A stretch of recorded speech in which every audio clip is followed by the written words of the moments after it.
Chemical kinetic. हाँ, mic बंद है मेरा, माइक बंद कर दिए।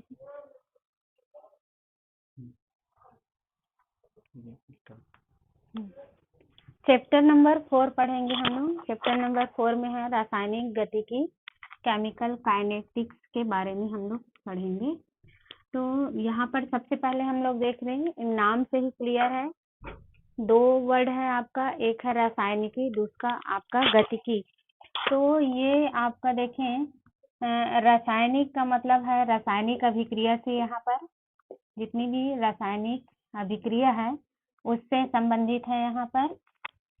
और गतिकी का मतलब होता है आपका, गतिकी मीन्स उसका मोशन, जो रासायनिक अभिक्रिया हो रही है उसकी गति से मतलब है, कैसा गति हो रहा है उसमें रासायनिक अभिक्रिया में, वो गति उनके स्पीड को बताता है, स्पीड और मोशन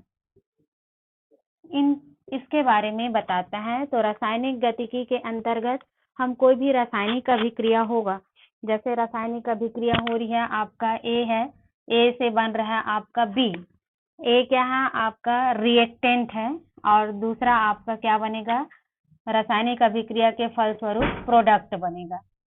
तो ये जो रासायनिक अभिक्रिया हो रही है, इस रासायनिक अभिक्रिया में रिएक्टेंट से प्रोडक्ट बनता है। तो रिएक्टेंट से प्रोडक्ट बनने की जो गति होती है या जो स्पीड होता है, उसके बारे में हम लोग पढ़ेंगे रासायनिक गतिकी के अंतर्गत। ओवरऑल यदि हम इसको डिफाइन करें, रासायनिक गतिकी किसे कहते हैं, तो इसका डेफिनेशन क्या हो जाएगा, रासायनिक गतिकी, रासायनिक बल गतिकी के अंतर्गत, सॉरी यहाँ पर गतिकी बस लिख दी हूँ, सॉरी है, रासायनिक बल गतिकी के अंतर्गत हम रासायनिक अभिक्रिया के वेग, रासायनिक अभिक्रिया के वेग या रासायनिक अभिक्रिया की जो दर होती है उसको प्रभावित करने वाले जितने भी कारक होते हैं तथा अभिक्रिया की क्रियाविधि, इन सभी के बारे में अध्ययन करते हैं, उसको हम लोग कहते हैं रासायनिक बल गतिकी। तो रासायनिक बल गतिकी रसायन विज्ञान की वह शाखा है जिसके अंतर्गत हम रासायनिक अभिक्रिया के वेग, रासायनिक अभिक्रिया के वेग को प्रभावित करने वाले कारक एवं रासायनिक अभिक्रिया की क्रियाविधि के बारे में अध्ययन करते हैं, उसे कहा जाता है रासायनिक बल गतिकी। यहाँ पर हम कोई भी रासायनिक अभिक्रिया लेंगे, वो रासायनिक अभिक्रिया किस स्पीड से होगी, उसकी काइनेटिक्स क्या होगा, उसकी फिजिबिलिटी क्या होगी, इन सब के बारे में अध्ययन करते हैं हम रासायनिक बल गतिकी के अंतर्गत। इस रासायनिक बल गतिकी में हम सबसे पहले देखेंगे रेट ऑफ रिएक्शन। जो रासायनिक अभिक्रिया होती है उस रासायनिक अभिक्रिया की दर के बारे में या स्पीड के बारे में हम लोग सबसे पहले इस चैप्टर के अंतर्गत पढ़ेंगे। तो सबसे पहले हम लोग देख लेते हैं रासायनिक अभिक्रिया की दर। कैसे रासायनिक अभिक्रिया की दर को निकालेंगे या कैसे उसको हम लोग डिफाइन करेंगे। तो यहाँ पर सबसे पहले पढ़ते हैं हम लोग रासायनिक अभिक्रिया की दर के बारे में।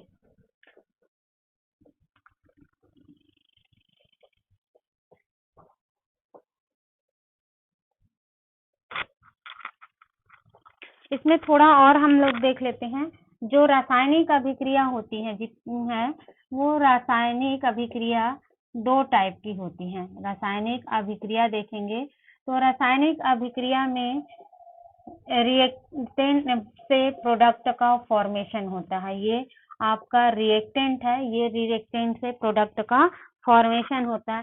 तो ये रिएक्टेंट से जब प्रोडक्ट का फॉर्मेशन होता है तो उस कंडीशन में ये जो अभिक्रिया होती है वो दो टाइप की होती है।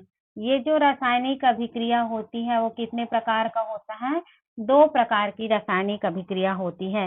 एक को नाम दे दिया गया है मंद अभिक्रिया, एक को नाम दिया गया है मंद अभिक्रिया और दूसरा को बोला जाता है तीव्र अभिक्रिया। पहला हो गया मंद अभिक्रिया और दूसरा को हम नाम दे देते हैं तीव्र अभिक्रिया।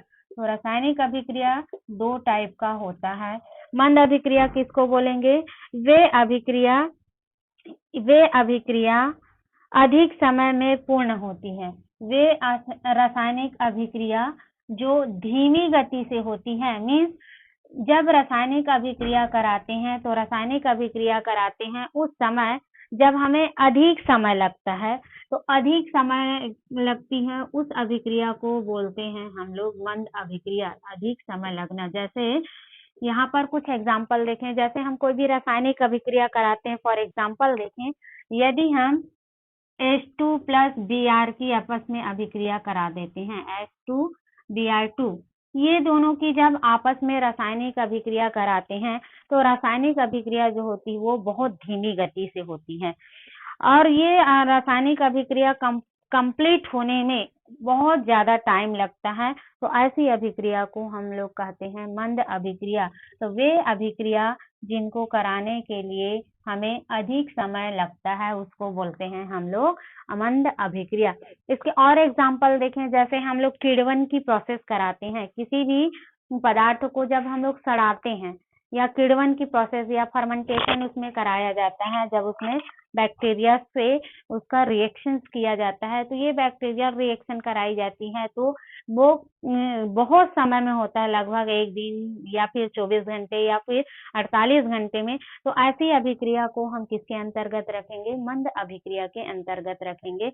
तो वे अभिक्रिया क्या होगी? मंद अभिक्रिया होगी, जिसमें हमें अधिक समय लगता है। दूसरा अभिक्रिया होता है तीव्र अभिक्रिया।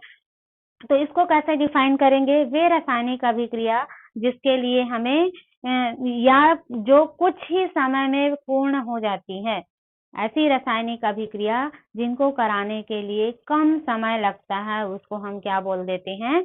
तीव्र अभिक्रिया। इसका एग्जाम्पल देखें, जैसे हम इसका एग्जाम्पल देखें तीव्र अभिक्रिया का, तो जब हम सोडियम हाइड्रोक्साइड इसकी अभिक्रिया हाइड्रोक्लोरिक एसिड के साथ कराते हैं, दो चीज ले रहे हैं, सोडियम हाइड्रोक्साइड और दूसरा हाइड्रोक्लोरिक एसिड, तो इसके साथ जब हम लोग अभिक्रिया कराते हैं तो ये अभिक्रिया बहुत तीव्र होती है और तीव्र होकर के क्या बना लेता है? NaCl बनता है और वाटर मॉलिक्यूल का फॉर्मेशन होता है। तो इस अभिक्रिया को हम लोग बोल देते हैं तीव्र अभिक्रिया।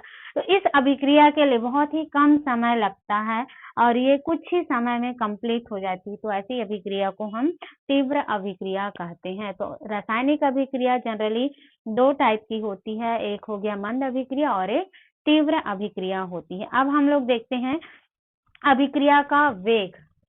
जो रासायनिक अभिक्रिया है उसका वेग को कैसे हम लोग ज्ञात करते हैं उसको आपको देखना है यहाँ पर। तो यही इसमें मेन चीज है, अभिक्रिया का वेग। इसको थोड़ा ध्यान से देखना आप लोग। अभिक्रिया का वेग, rate of reaction. Rate of reaction को हमको पढ़ना है, कैसे रेट ऑफ रिएक्शन निकालेंगे।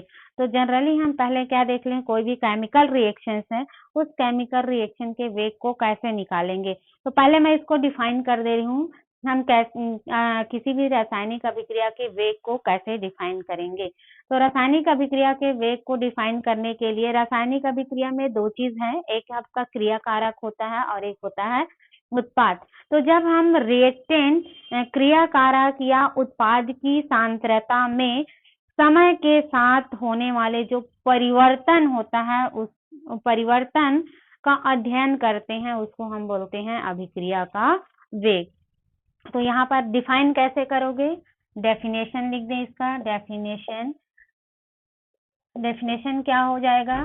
क्रिया कारक या उत्पाद की सांद्रता में परिवर्तन, सांद्रता में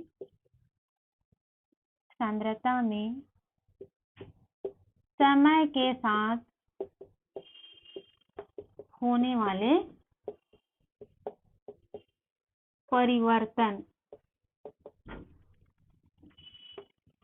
क्रिया कारक या उत्पाद की सांद्रता में समय के साथ होने वाले परिवर्तन अभिक्रिया का वेग कहलाता है। इसका डेफिनेशन हो जाएगा, कोई भी अभिक्रिया है उसका अभिक्रिया का वेग क्या होगा? तो वो क्रिया कारक और उत्पाद की सांद्रता में समय के साथ, याद रखने इसको, समय के साथ जो भी परिवर्तन होता है उसे हम अभिक्रिया का वेग कहते हैं। इसको हम लोग थोड़ा और समझते हैं अभिक्रिया का वेग को। इसको समझते हैं, कैसे समझेंगे?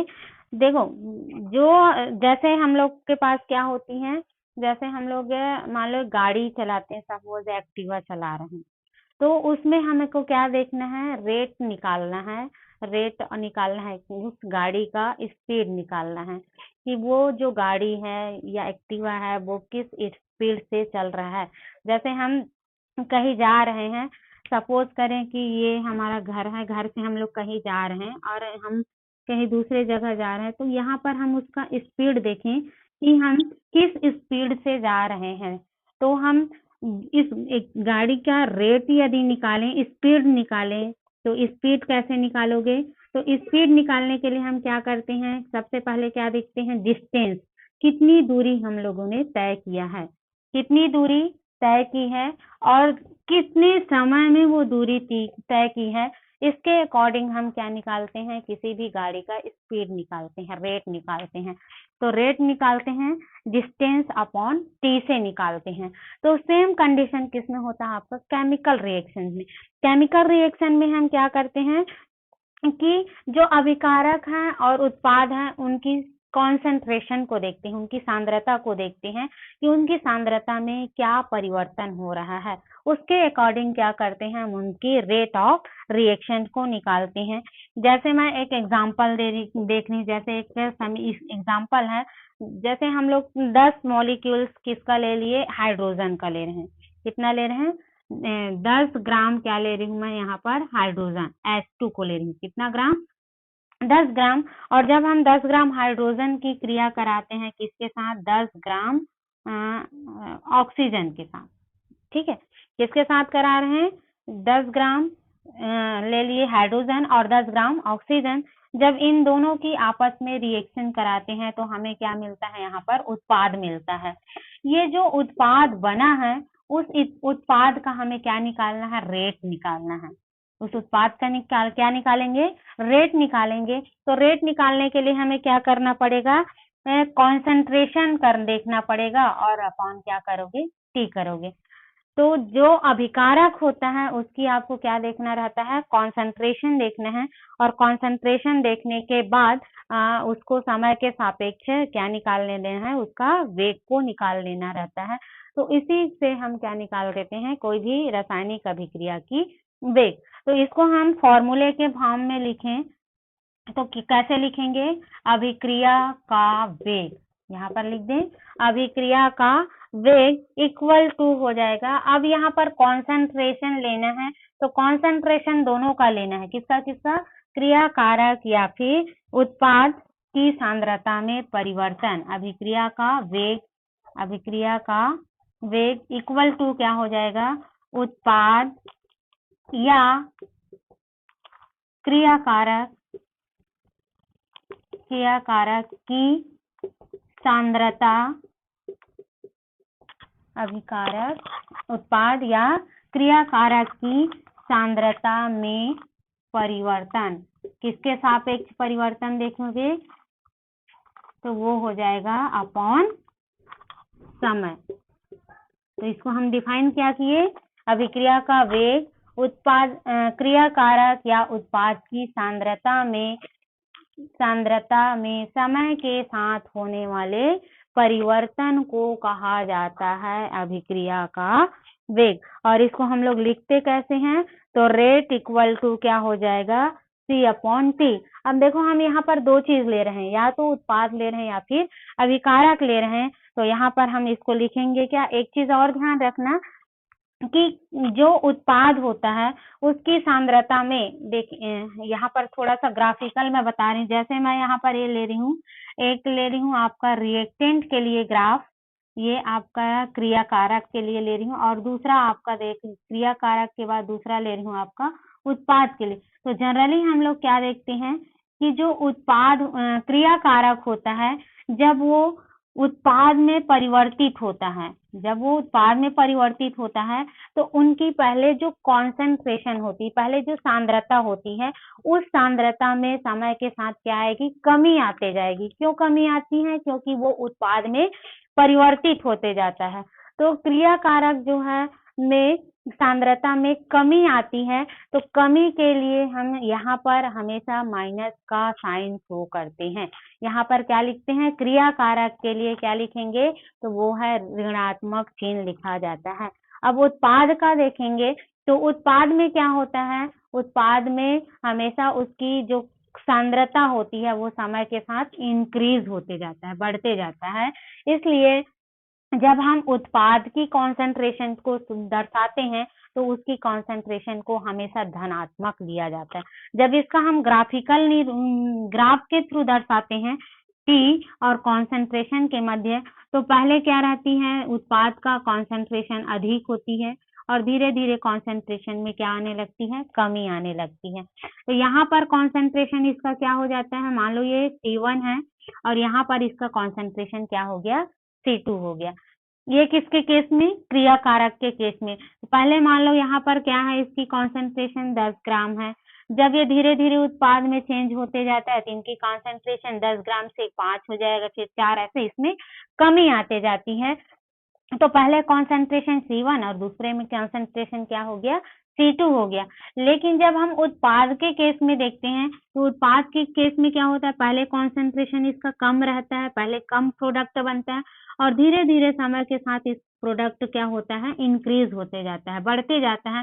तो यहाँ पर कॉन्सेंट्रेशन को हम C1 मान ले और यहाँ पर कॉन्सेंट्रेशन को क्या मान ले? C2। तो उत्पाद का कॉन्सेंट्रेशन सांद्रता क्या हो रहा है? इंक्रीज हो रहा है, बढ़ रहा है। यहाँ पर उत्पाद का जो सांद्रता होती है वो क्या है? बढ़ती है और यहाँ पर क्या होता है? क्रिया कारक की सांद्रता घटती है। तो इसके अकॉर्डिंग हमें क्या करना रहता है? इसकी कॉन्सेंट्रेशन में होने वाले परिवर्तन को एक धनात्मक और ऋणात्मक साइन से प्रदर्शित करना होता है। धनात्मक चिन्ह से करोगे और ऋणात्मक चिन्ह से प्रदर्शित करोगे। तो ओवरऑल हम जब रेट ऑफ रिएक्शन देखेंगे तो ओवरऑल रेट ऑफ रिएक्शन निकालने के लिए हम क्या करते हैं? C2 माइनस C1 कर देते हैं अपॉन T। किसके लिए देख रहे हैं? ये मान लो A प्रोडक्ट के लिए, ये इसके लिए। B के लिए देखें तो ये क्या हो जाएगा? C2 माइनस C1 अपॉन क्या हो गया? ये भी T हो गया। अब इसके लिए देखो प्रोडक्ट निकाल रहे हैं तो C2 की वैल्यू क्या हो रहा है? यहाँ पर देखो C2 का मान कितना है? कम हो रहा है। मान लो यहाँ पर 10 ग्राम है और यहाँ पर ये कितना हो गया? 5 ग्राम हो गया। तो इसको मैं लिख दूं C2 का मान 5, इसको मान रहे हैं ना हम लोग। और यहाँ पर C1 का मान कितना हो गया? 10 ग्राम हो रहा है।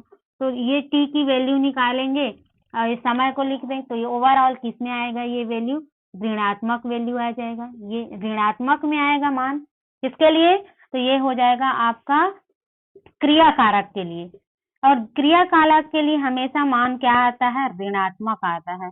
इसीलिए हम जब साइन प्रदर्शित करते हैं तो प्रदर्शित करने के लिए ऋणात्मक वैल्यू को लिखा जाता है। और ऋणात्मक वैल्यू को लिखने का एक कारण क्या है कि कभी भी याद रखना, स्पीड जो होती है, कभी भी गति या स्पीड जो होता है, स्पीड कभी भी निगेटिव नहीं होता। स्पीड जो होती है वो कभी भी निगेटिव नहीं होता, कभी भी ऋणात्मक नहीं होता। इस पॉइंट को आप लोग याद रखना। ये जो स्पीड होता है, स्पीड का मान यदि हम देखें तो स्पीड जो होता है वो कभी भी ऋणात्मक नहीं होता। मतलब स्पीड का मान हमेशा क्या होगा? धनात्मक होता है। जैसे हम लोग गाड़ी चलाते जा रहे हैं तो हम लोग आपकी स्पीड पूछेंगे तो स्पीड में आप क्या बताओगे? या तो 40 किलोमीटर पर हावर्स स्पीड बताओगे या 50 मिनट बताओगे। ये हम लोग ये तो नहीं बताते ना कि माइनस 40 किलोमीटर पर हावर। मतलब ये है कि स्पीड में कभी भी स्पीड जो होता है पीछे नहीं जाता। स्पीड में हमेशा स्पीड जो होता है वो मान क्या होता है? धनात्मक मान होता है। हम स्पीड को हमेशा कभी भी ऋणात्मक नहीं लेते और इसे धनात्मक बनाने के लिए ही यहाँ पर जो क्रिया कारक होता है उसके मान में क्या कर देते हैं? हम लोग माइनस का साइन लगा देते हैं। तो ये क्रिया कारक के लिए याद रखना, क्रिया कारक के लिए क्या हो जाएगा, स्पीड हमेशा जब हम उसका रेट ऑफ रिएक्शन लिखेंगे तो उसके सामने क्या लग जाएगा, माइनस का साइन लगेगा। और जब प्रोडक्ट के लिए देखेंगे, उत्पाद के लिए देखेंगे, तो उस समय इनकी कॉन्सेंट्रेशन क्या है, पहले क्या है कॉन्सेंट्रेशन 5 है और धीरे धीरे वो बढ़ते जा रहे हो, कितना हो जा रहा है 10 हो रहा है कॉन्सेंट्रेशन। तो इसका मान 10 माइनस कितना हो गया 5t। तो जो B का कॉन्सेंट्रेशन होता है वो मान किस में आता है, धनात्मक में आ रहा है। यहाँ पर वैल्यू किस में आ रहा है, धनात्मक में, और यहाँ पर वैल्यू किस में आ रहा है, ऋणात्मक में आ रहा है। तो इस चीज को आप लोग याद रखना कि जब हम रिएक्टेंट के केस में देखते हैं, क्रिया कारक के केस में देखते हैं, तो उसकी सांद्रता जो है वो धीरे धीरे घटती जाती है, और उत्पाद के केस में देखते हैं तो उनकी कॉन्सेंट्रेशन सांद्रता जो है वो बढ़ते जाती है। तो ओवरऑल जब हम इसका रेट ऑफ रिएक्शन निकालते हैं, अभिक्रिया का वेग निकालते हैं, तो अभिक्रिया का वेग निकालने के लिए क्या करेंगे, जो क्रिया कारक है उसके सामने हम क्या लगा देंगे, माइनस का साइन, और जो उत्पाद होता है उसके सामने हम क्या लगा देंगे, प्लस का साइन। अब ये जो है उनकी परिवर्ती अवस्था को बताता है, इसलिए इसको हम शॉर्ट में क्या लिखेंगे, C2 माइनस C1 को डेल C से शो कर देंगे, और जो T है उसको हम क्या कर देंगे, डेल T से शो करेंगे। तो इसके अकॉर्डिंग आप जो अभिक्रिया का वेग देखोगे, तो अभिक्रिया का वेग क्या हो जाएगा, अभिक्रिया का वेग इक्वल टू, अभिक्रिया का वेग इक्वल टू हम क्या लिखा लेंगे, इक्वल टू, सबसे पहले हम क्या लिखें, क्रिया कारक का, तो क्रिया कारक के लिए क्या हो जाएगा, माइनस डेल सी अपॉन डेल सी। ये किसके लिए हो जाएगा, आपका जो क्रिया कारक है उसके लिए होगा, या फिर इसको x मान लें, x मान के भी लिख सकते हो। और उत्पाद के लिए लिखेंगे तो उत्पाद के लिए किस में आ जाएगा, प्लस dx अपॉन dt। तो ऐसे आपको थोड़ा सा इसको ध्यान रखना है कि कैसे हमको निकालना है अभिक्रिया का वेग। अभिक्रिया का वेग के लिए याद रखना, कभी भी स्पीड जो वेग है उसका मान नेवर बी निगेटिव, कभी भी negative, never can be negative, कभी भी ऋणात्मक नहीं होता। और इसको हमें धनात्मक बनाना है, तो धनात्मक बनाने के लिए जब भी हम रेट ऑफ रिएक्शन निकालते हैं, तो रेट ऑफ रिएक्शन निकालने के लिए यहाँ पर माइनस का साइन लगा देते हैं, ताकि माइनस का साइन लगाने से इसका जो वेग है, वेग का मान ऋणात्मक ना आकर के किस में आता है, धनात्मक में आ जाए। इसको बोला जाता है रेट ऑफ रिएक्शन। तो रेट ऑफ रिएक्शन कैसे निकालेंगे, तो rate of reaction change into concentration of reactant in product upon time taken, जो टाइम है उसके अकॉर्डिंग जो भी इसमें परिवर्तन आता है उसको हम क्या बोलते हैं, अभिक्रिया का वेग। अब यहाँ पर थोड़ा और देखें, अभिक्रिया के वेग का यूनिट क्या होता है, उनकी इकाई क्या होती है। तो अभिक्रिया के वेग की इकाई को हम दर्शाने के लिए क्या करें, देखो यहाँ पर क्या है, सांद्रता है, तो सांद्रता को किससे दर्शाते हैं हम लोग, मोल से दर्शाते हैं। तो मोल लीटर से दर्शाते हैं। जैसे हम यहाँ पर लिखें, यहाँ पर लिख रही हूँ इकाई, इकाई और इकाई क्या इसकी यूनिट है। तो याद करो, जो सांद्रता होती है उसको पहले देखें, सांद्रता की इकाई देखें, तो सांद्रता की इकाई क्या होता है, मोल लीटर होता है। इसको याद रखना, सांद्रता की इकाई क्या होता है, मोल लीटर -1।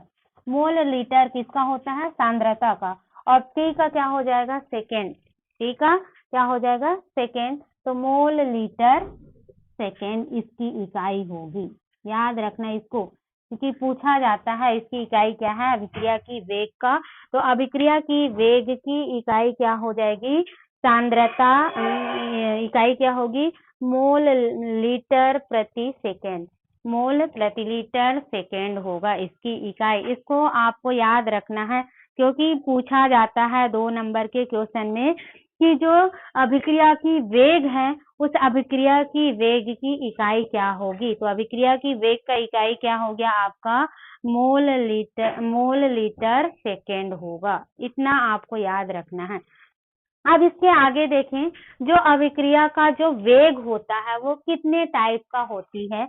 तो अभिक्रिया की वेग जो है वो जनरली 3 टाइप की अभिक्रिया का वेग होता है। 3 टाइप की अभिक्रिया की वेग को हम लोग पढ़ते हैं।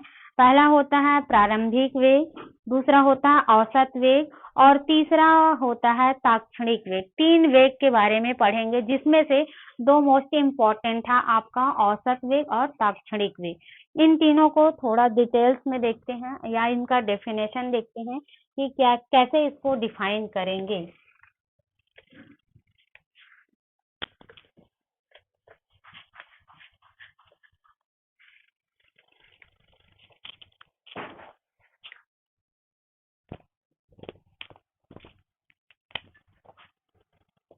अभिक्रिया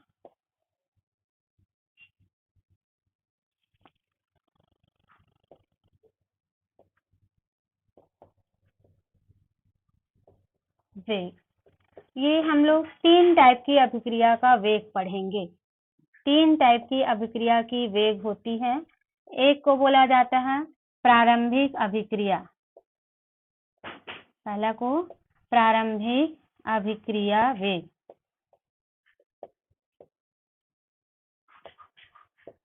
दूसरा है आपका औसत अभिक्रिया वेग,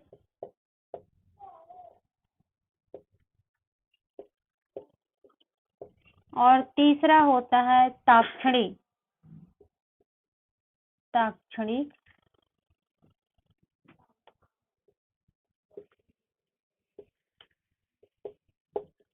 इन तीनों में से जो मोस्ट इम्पोर्टेंट है हम उसी दोनों को ज्यादातर पढ़ेंगे। ये औसत वेग, एवरेज और आपका ताक्षणिक वेग को पढ़ेंगे। तो सबसे पहले हम इन सबको डिफाइन कर लें थोड़ा थोड़ा कि हम लोग अब प्रारंभिक वेग किसको बोलेंगे और औसत वेग किसको बोलेंगे और ताक्षणिक वेग किसको बोला जाता है।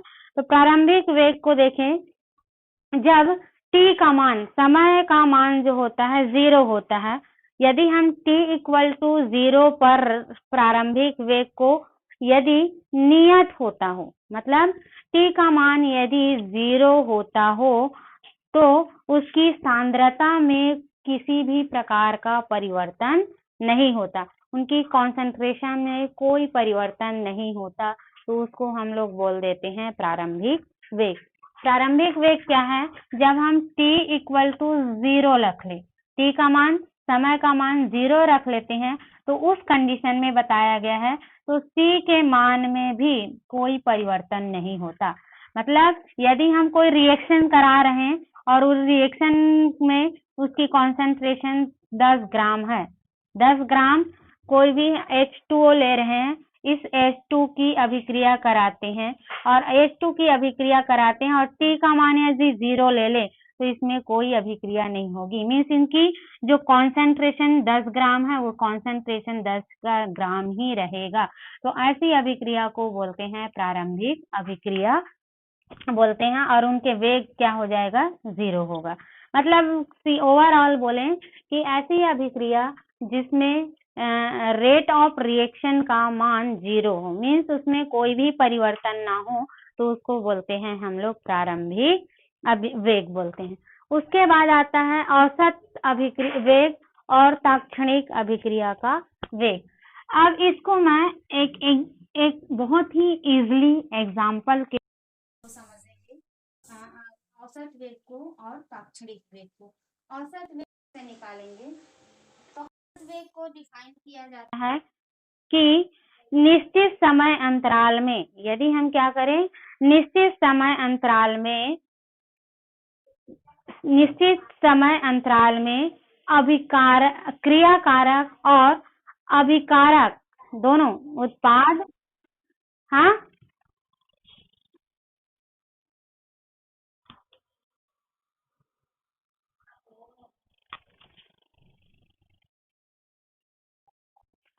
आया, दिखाई दे रहा है ना, दिखाई दे रहा है, हाँ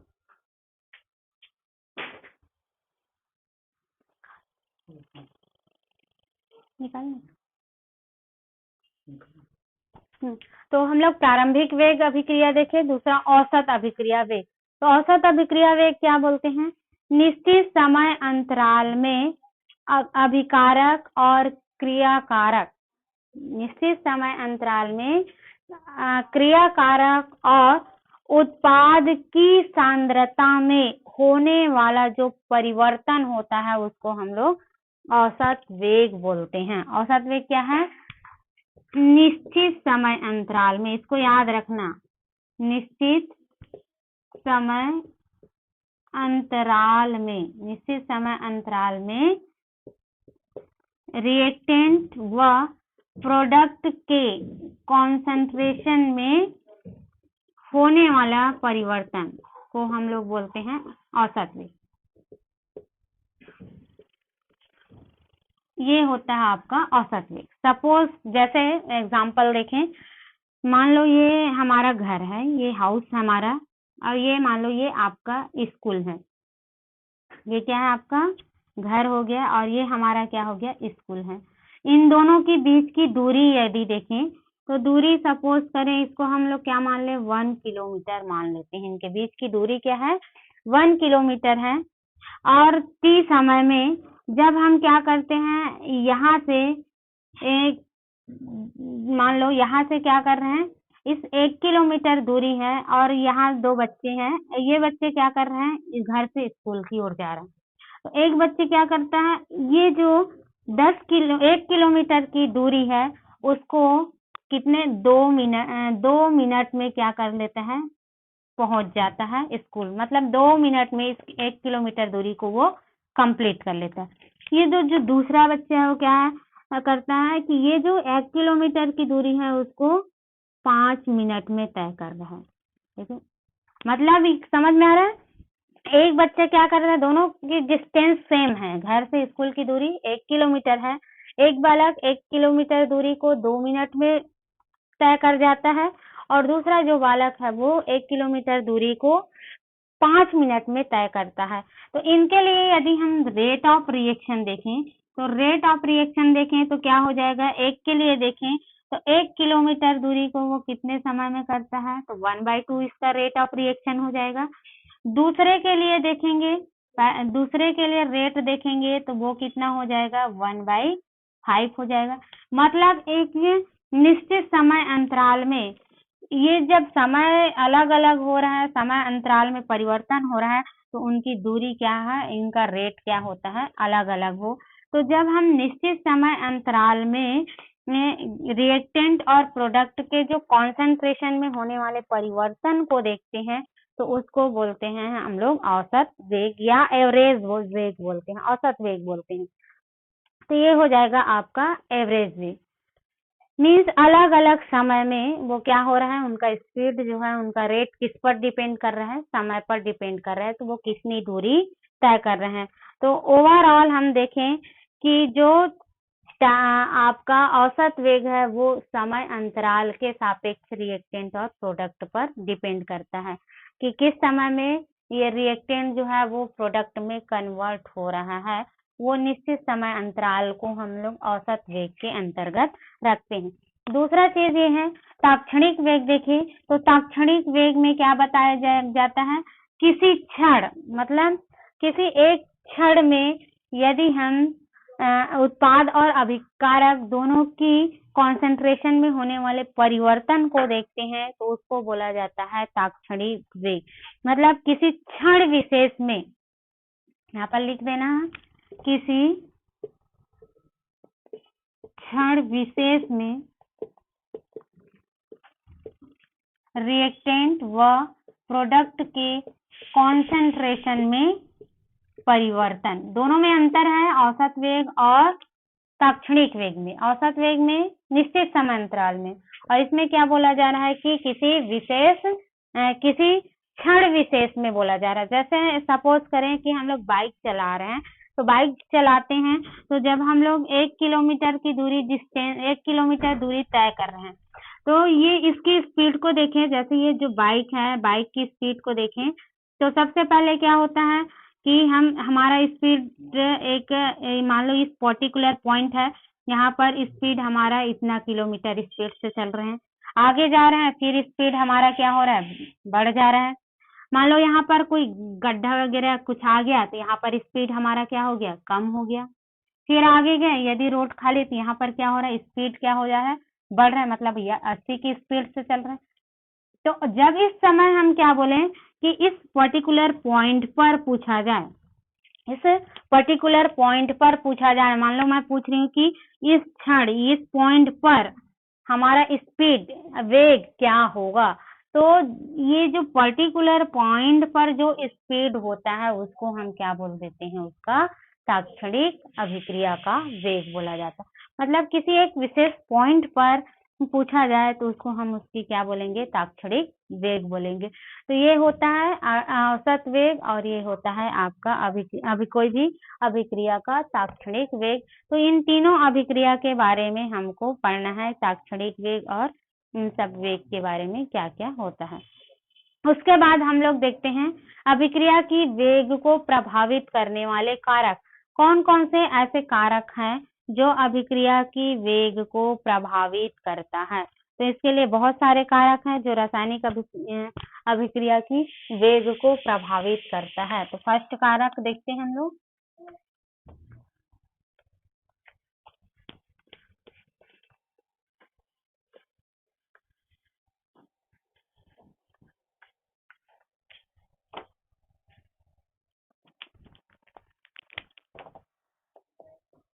रासायनिक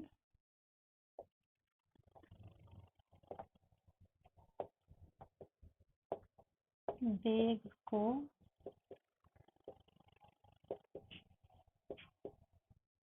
प्रभावित करने वाले कारक। कौन कौन से ऐसे कारक हैं जो रासायनिक अभिक्रिया की वेग को प्रभावित करता है, तो इनको हमको देखना है। तो पहला कारक देखें कि रासायनिक अभिक्रिया की वेग को कौन से कारक प्रभावित करता है। पहला कारक होता है nature of reactant. Nature of reactant अभिकारक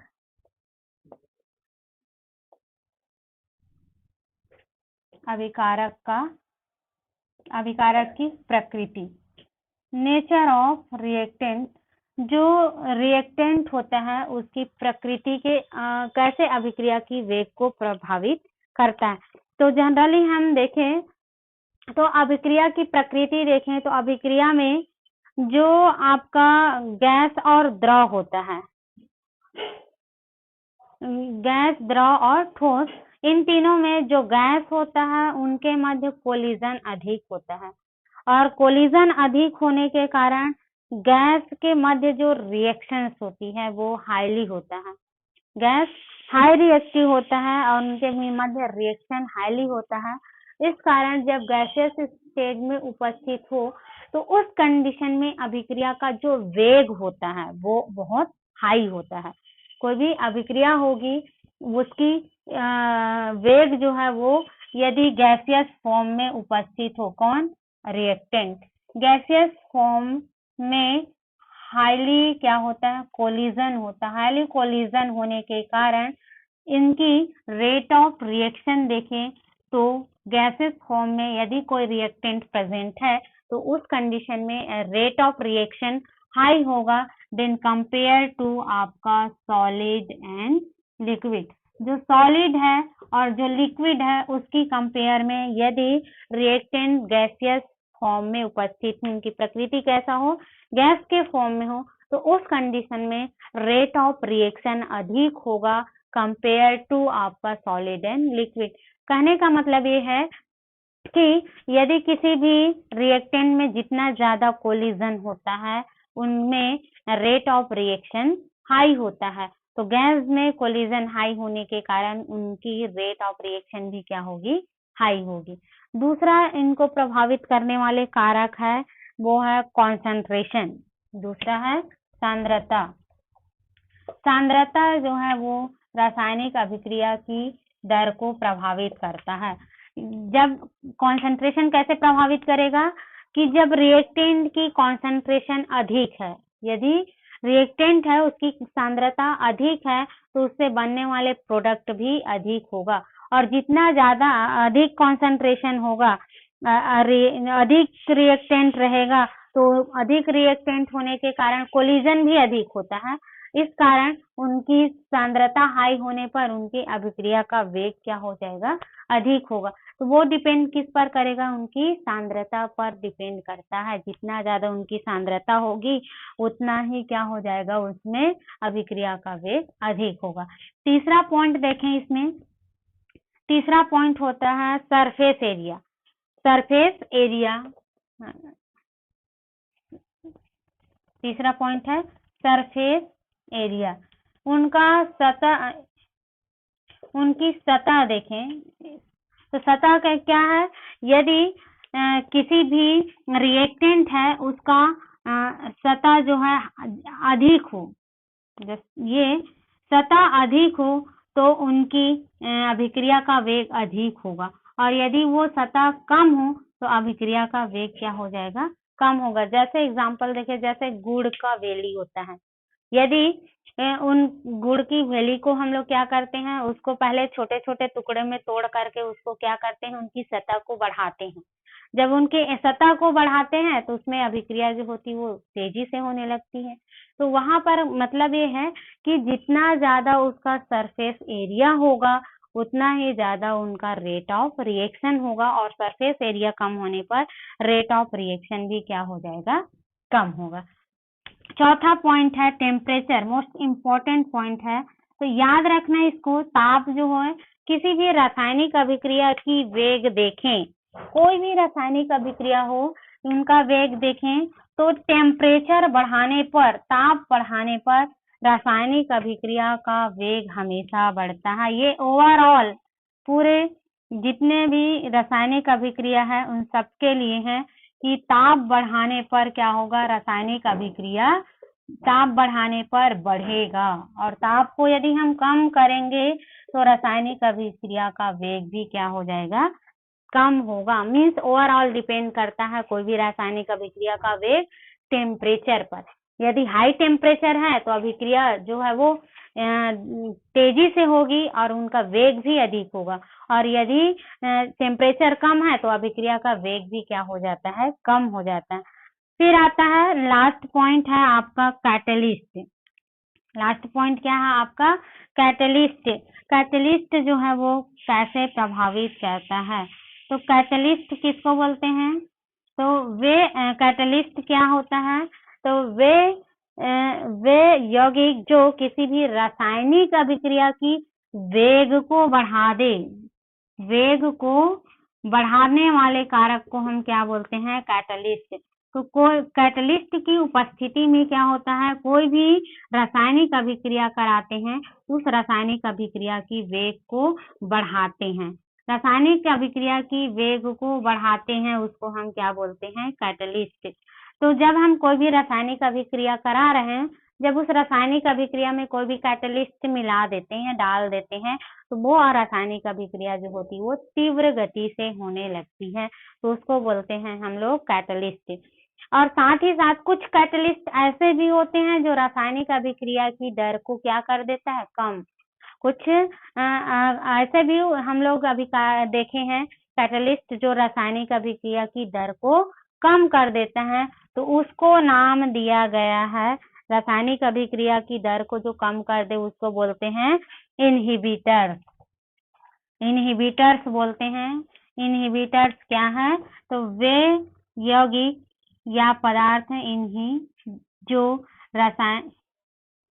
जो रासायनिक अभिक्रिया की दर को कम कर दे उसको हम क्या बोलते हैं, inhibitors.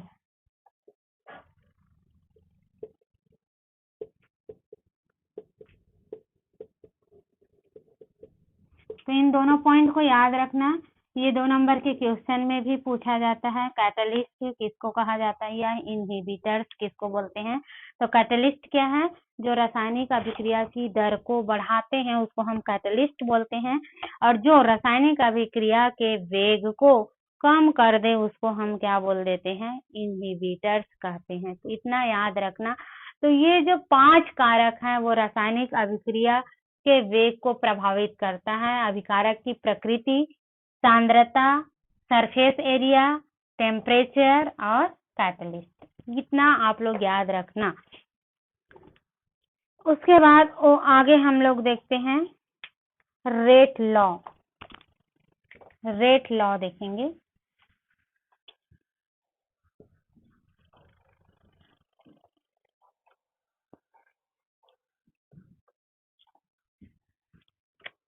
Rate law and order